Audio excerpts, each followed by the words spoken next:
मैं राजेंद्र चौधरी राज e learning परिवार के अंतर्गत आप सभी का हार्दिक स्वागत और अभिनंदन करता हूं। आपके दिए गए मान सम्मान का आभार प्रकट करता हूं। देखो, जो पीआरओ का बैच ले रहे हैं उसको हम जल्दी जल्दी इसको निपटाने का प्रयास कर रहे हैं।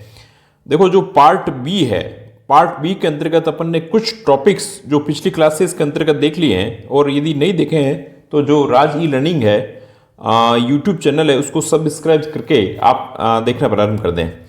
देखो, अब इसके अंतर्गत अपन ने ये टॉपिक देखे हैं, एक जो general principle of writing for electronic media, इसको जो नेक्स्ट क्लास में देखेंगे।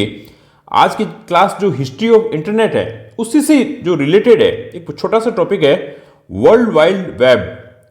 जो डब्ल्यू अपन आपको पता ही है, कोई भी आप लिखते हैं तो उसके अंतर्गत इस प्रकार की जो वर्ल्ड वाइड वेब, जो पूरे विश्व के अंतर्गत इस प्रकार का एक जाल फैला हुआ है, इसके बारे में, जो इंटरनेट का जाल फैला हुआ है इसके बारे में अपन लोग कुछ देखेंगे। चलो लेट्स स्टार्ट, क्लास को स्टार्ट करते हैं। उससे पहले 1 मिनट जो आपका मोटिवेशन की बात कर लेते हैं। देखो, हर सुबह एक नया मौका है खुद को बेहतर बनाने का।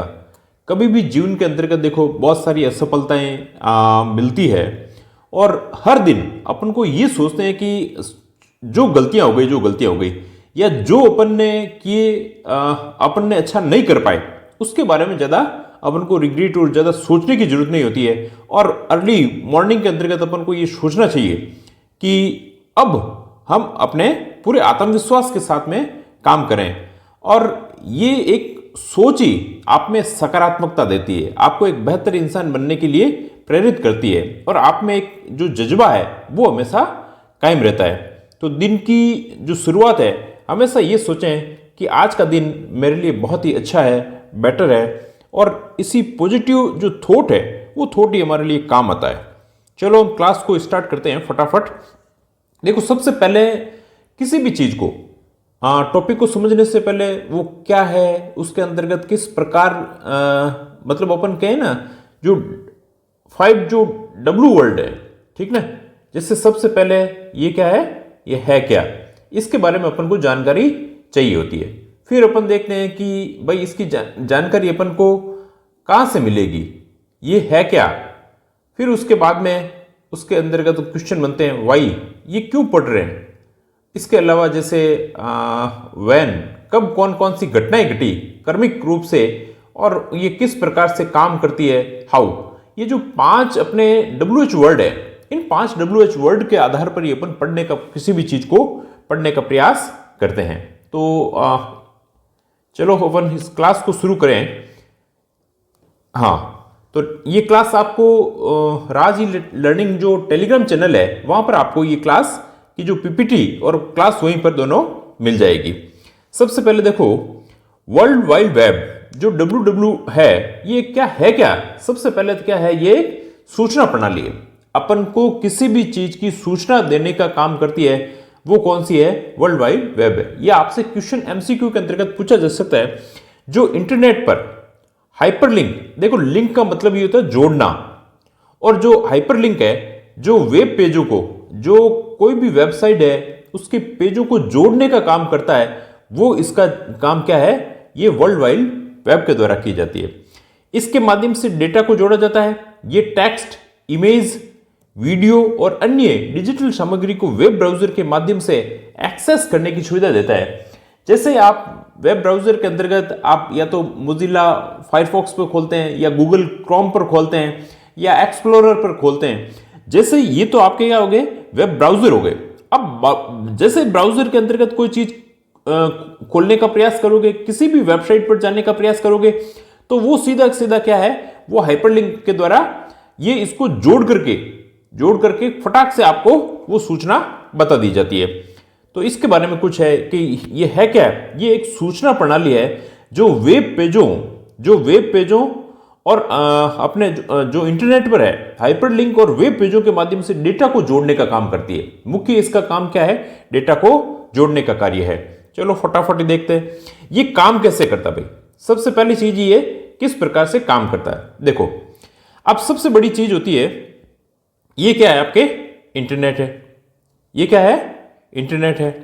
अब ये इंटरनेट के अंतर्गत देखोगे, यहां पर क्या है कि आपका कोई भी चीज है, ये है सर्वर। सर्वर का मतलब यहां पर सीधी सी यही है, जो शक्तिशाली कंप्यूटर है उनको अपन क्या कह देते हैं, सर्वर के अंतर्गत। यहां पर कोई डाटा जैसे क्या है, स्टोर है, फिर ये जाएगा वेब सर्वर के अंतर्गत। कहाँ जाएगा, वेब सर्वर के अंतर्गत। अलग अलग प्रकार की वेबसाइट है, जैसे किसी की भी कोई वेबसाइट है, अपन देखते हैं कि जैसे हमें कोई इंस्टीट्यूट की भी वेबसाइट खोलनी हो तो उसकी फला फला अपन वेबसाइट, ये वेब सर्वर पर जाएगा। सर्वर भी एक प्रकार से काफी मतलब अपन कह सकते हैं बड़े कंप्यूटर के रूप में। ये फिर जैसे इंटरनेट है, ये इंटरनेट को इससे जोड़ने का काम करता है। ये इंटरनेट क्या कर रहा है, इंटरनेट और अपने जो वेब है, वेब पेजों को जोड़ने का काम ये कर रहा है। अब इससे ये सूचनाएं कहाँ जाएगी, ये अपने जाएगी जैसे यूजर के पास में। आपका कोई चला रहे हो, ये अपने मोबाइल चला रहे हो, हर अलग अलग जो रिक्वेस्ट आप भेजोगे उस रिक्वेस्ट का आपके पास में जवाब आता है। कोई मोबाइल पे भेज रहे हो, कोई लैपटॉप पे भेज रहे हो, कोई अपने कंप्यूटर के द्वारा भेज रहे हो, तो इस प्रकार से ये काम करने का प्रयास करता है। चलो नेक्स्ट फटाफट। अब बात आती है कि कई बार अपन ये चक्कर खा जाते हैं कि ये वर्ल्ड वाइड वेब है और इंटरनेट के अंतर्गत क्या अंतर है। सबसे बड़ी चीज है इनमें अंतर क्या है, तो वर्ल्ड वाइड एक ऐप क्या है, एक सॉफ्टवेयर है। क्या है, एक सॉफ्टवेयर। भाई सॉफ्टवेयर जिसे अपन छू नहीं सकते हैं, ठीक है, और इंटरनेट चलाने की मदद करता है। और इंटरनेट ये क्या है, एक हार्डवेयर है। जो इंटरनेट के माध्यम से अपन जो सूचनाएं प्राप्त कर रहे हैं वो इस वर्ल्ड वाइड वेब के द्वारा एक सूचनाओं का एक जाल है, एक मतलब कि जैसे तारों का जाल है, इसी प्रकार से ये जोड़ने का काम कर रहा है। इंटरनेट को जो जोड़ने का माध्यम है वो क्या है, वर्ल्ड वाइड वेब है, जिससे सॉफ्टवेयर की मदद से संचालित, जो अपने इंटरनेट के माध्यम से इसको संचालित किया जाता है। नेक्स्ट देखो, बहुत छोटी क्लास होगी आपके, इसको पूरी क्लास को देखना है, आपको बहुत सारा फायदा होगा।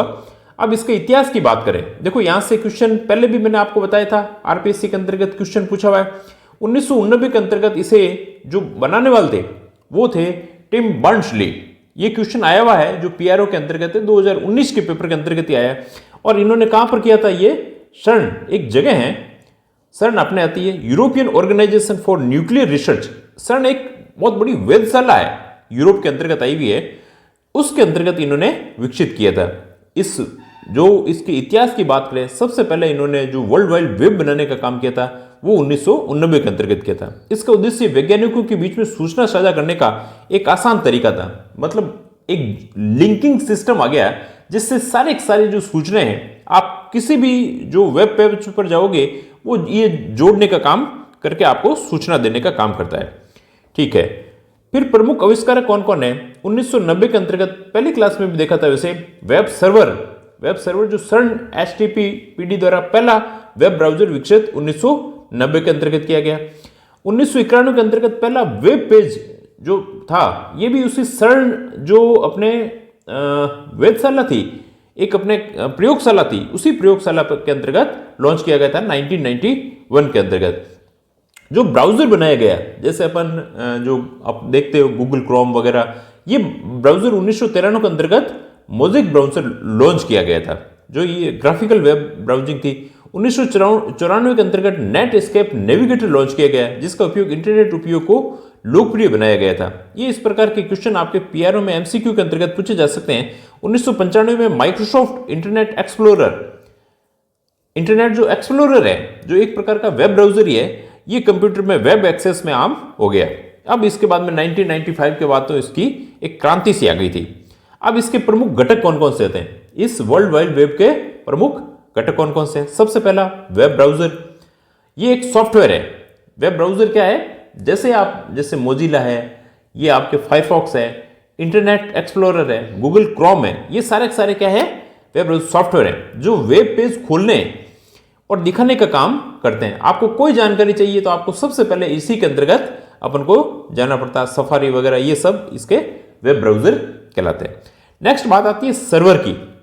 देखो वेब सर्वर की सीधी सी बात यही है कि एक प्रकार का एक भारी भरकम जो कंप्यूटर है, जो बाकी चीजों तक आपकी सूचनाओं को वितरित करने का काम कर रहा है, वो अपने सर्वर कह सकते हैं। अब वेब सर्वर के अंतर्गत जो वेबसाइट है, इनका अपने आगे से आगे भेजने का काम करता है। ये एक कंप्यूटर और सॉफ्टवेयर है जो वेब पेजों को संग्रहित और वितरित करता है, इकट्ठा भी करता है, उसको फिर आगे भेजता है, जिसमें अपाचे, निग्निक्स और माइक्रोसॉफ्ट वगैरह इस प्रकार के वेब सर्वर आते हैं।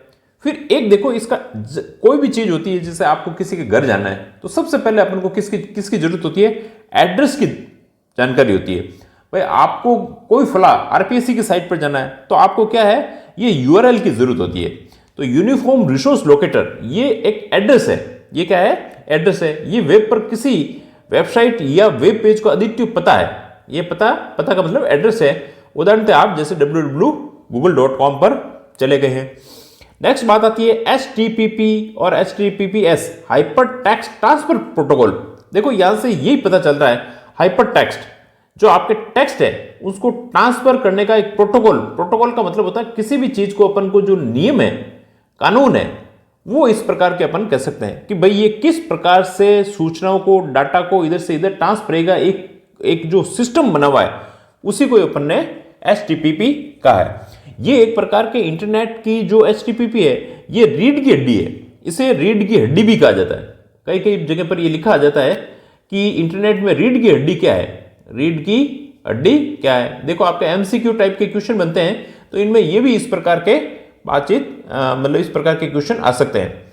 ये वेब ब्राउजर और सर्वर के बीच, जो वेब ब्राउजर है और जो सर्वर है इसके बीच में कड़ी का काम करता है ये HTTP। देखो ये एक प्रोटोकॉल है। प्रोटोकॉल मतलब नियम, कानून, कायदा टाइप का है।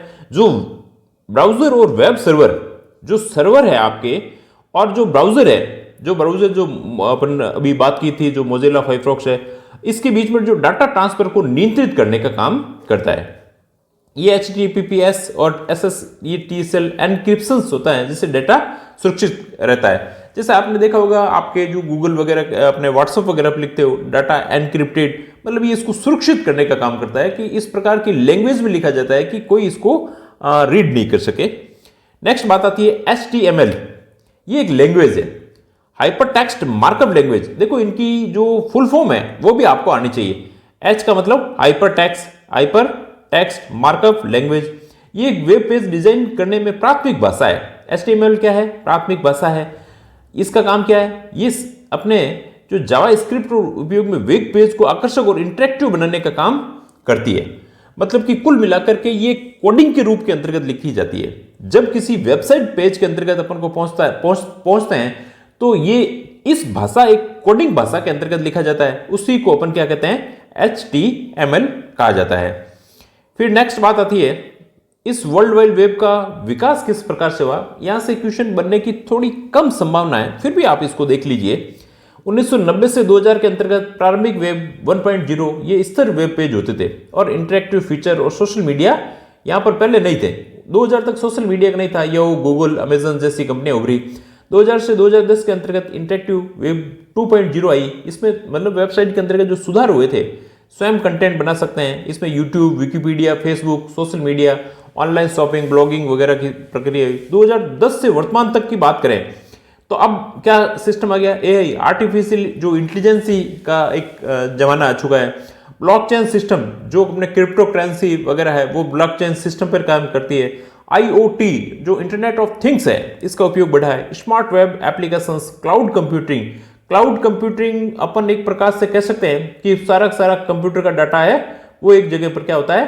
संग्रहित रहता है। जैसे जैसे जिसको आवश्यकता होती है तो इस प्रकार के बादल बने होते हैं कंप्यूटर के लिए। और जो मेटावर्स है, मेटावर्स की देखो अपन सीधी सी बात कहें तो मेटावर्स किसे कहेंगे? मेटावर्स का मतलब है आजकल जो नया आप फेसबुक वगैरह खोलते हैं वहां पे भी मेटा लिखा रहता है। ठीक नहीं, मतलब कि आने वाला जो इंटरनेट है, जो इंटरनेट का अगला चरण है वो मेटावर्स ही है, एक प्रकार का मेटा ही है। सारी अपन वर्चुअल रियलिटी किस पर रहेंगे? वर्चुअल रियलिटी पर काम करेंगे। आभासी दुनिया होगी और इसके अंतर्गत जो आप देखोगे जो अपन करेंसी है जो यूज कर रहे हैं आज के अंतर्गत, नोट दे रहे हैं, नोट के द्वारा कोई चीज खरीद रहे हैं, इस प्रकार का नहीं रहेगा। सारा डिजिटल करेंसी पर जमाना आने वाला है। आने वाले समय के अंतर्गत आप जो अपने बैंक अकाउंट के अंतर्गत देख रहे हैं वो क्रिप्टो करेंसी के रूप के अंतर्गत भी आ सकती है, क्योंकि आने वाला है जो मशीन लर्निंग का जो समय है वो इसके अंतर्गत इस प्रकार के चेंजेस देखने को हमें मिलेंगे। तो ये एक प्रकार की आभासी और जो डिजिटल दुनिया है उसी का नाम ही क्या है? मेटावर्स का गया है। अब इस WW देखो इसका भविष्य क्या होगा? जो आर्टिफिशियल इंटेलिजेंस है, क्वांटम कंप्यूटिंग। देखो जो अपने पहले के जो कंप्यूटर थे उसके अंतर्गत क्या थे कि जो डाटा स्टोर होता था वो अपने 0 और 1 के फॉर्मेट के अंतर्गत इस प्रकार के अंतर्गत होते थे, जिसे अपन बिट्स के रूप के अंतर्गत कहते थे कि भाई ये अपने किस में रूप में हो रहे हैं, बिट्स के अंतर्गत 0 1। अब जो नया सिस्टम क्वांटम कंप्यूटिंग है ये 0 और 1 है, इन दोनों को एक साथ के अंतर्गत यूज लिया जाता है। इसे अपन सुपरपोजिशन की स्थिति के अंतर्गत कहते हैं। इससे क्या फर्क पड़ेगा?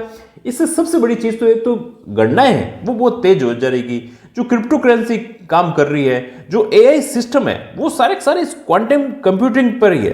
बहुत मतलब कि जो लोग लाखों वर्षों के अंतर्गत जो गणनाएं करते थे वो क्वांटम कंप्यूटिंग के माध्यम से बहुत जल्द हो जाएगी, और मेटावर्स और वर्चुअल जो रियलिटी है उसी के वेब अनुभवों को उन्नत बनाएगा। इसके अलावा डिसेंट्रलाइजेशन वेब का विकास भी होगा, मतलब एक विकेंद्रीकरण की आवश्यकता होगी जिसमें उपयोगकर्ता को गोपनीयता और डेटा सुरक्षित भी बनाया जाएगा। आने वाला समय के अंतर्गत देखो आपके जो डाटा सुरक्षित ही नहीं रहेंगे तो क्या होगा, पर धीरे धीरे इस प्रकार के आजकल बहुत सारे जो साइबर सिक्योरिटी वगैरह के सिस्टम आए हैं जिसके द्वारा इसको अपन को सुरक्षित बनाने का काम भी किया गया है।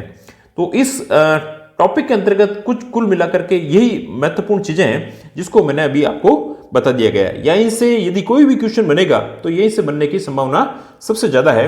अभी तक क्वेश्चन आया हुआ है जो टिम जो बर्नर्स-ली है उन्हीं के द्वारा आया है जिन्होंने इनका आविष्कार किया है, तो इस पे अभी अपन डिस्कस नहीं करेंगे। 1 मिनट के अंतर्गत आपका एक फटाफट फास्ट रिवीजन करवा देते हैं। इसके अलावा देखो एक चीज मैं आपको और बता देता हूं,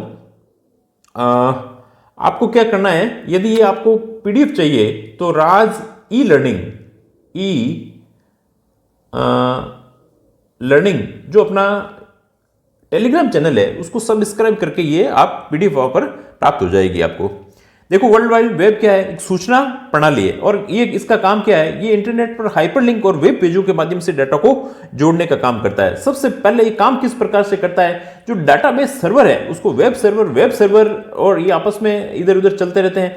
फिर इंटरनेट है, इंटरनेट के माध्यम से आप कंप्यूटर पर है, लैपटॉप पर है, आपके मोबाइल पर है, सारी सूचनाएं हैं इसी वर्ल्ड वाइड वेब के माध्यम से प्राप्त कर सकते हैं।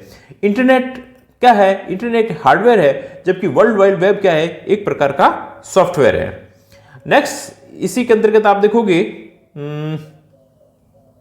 देखो वर्ल्ड वाइड वेब के इतिहास के बारे में यदि अपन बात करें तो इतिहास क्या है, 1989 के अंतर्गत टिम बर्नर्स-ली ने सर्न के अंतर्गत इसको विकसित किया था, बस इतना ही ध्यान रखना है। 1990 के अंतर्गत पहला वेब सर्वर, 1991 में पहला वेब पेज और जो इन्फो सर्न के नाम से था। फिर 1993 में मोज़ेक ब्राउजर बना, 1995 में माइक्रोसॉफ्ट इंटरनेट एक्सप्लोरर बना। फिर वेब ब्राउजर किसे कहा गया है, ये एक सॉफ्टवेयर है। कौन कौन से सॉफ्टवेयर होते हैं, वेब सर्वर किसे कहा जाता है, यूआरएल क्या होता है, एक अद्वितीय पता होता है, यूनिफॉर्म रिसोर्स लोकेटर होता है, एचटीटीपी क्या है, हाइपरटेक्स्ट ट्रांसफर प्रोटोकॉल है, एक प्रकार का ये जो अपने जो डाटा को ट्रांसफर करने का अपने काम करता है। इसे रीड की हड्डी भी अपने कहा जाता है। एचटीएमएल क्या है, हाइपरटेक्स्ट मार्कअप एक अपने लैंग्वेज के रूप के अंतर्गत है। और जो 2010 के अंतर्गत है स्मार्ट वेब का जो ब्लॉकचेन, आईओटी, ये मेटावर्स, ये अपने वेब 3.0 के अंतर्गत आते हैं। फिर जो इसके भविष्य की बातें हैं, जो क्या क्या चीजें इसके अंतर्गत आ जाएगी, तो थोड़ा सा क्वांटम कंप्यूटिंग वगैरह के बारे में भी अपन को ध्यान रखना है। आई होप आपको क्लास अच्छी लगी होगी, तो इस क्लास को देखें और थोड़ा सा शेयर और सब्सक्राइब जरूर करें और हमारी क्लास को लाइक भी करें। Thanks a lot.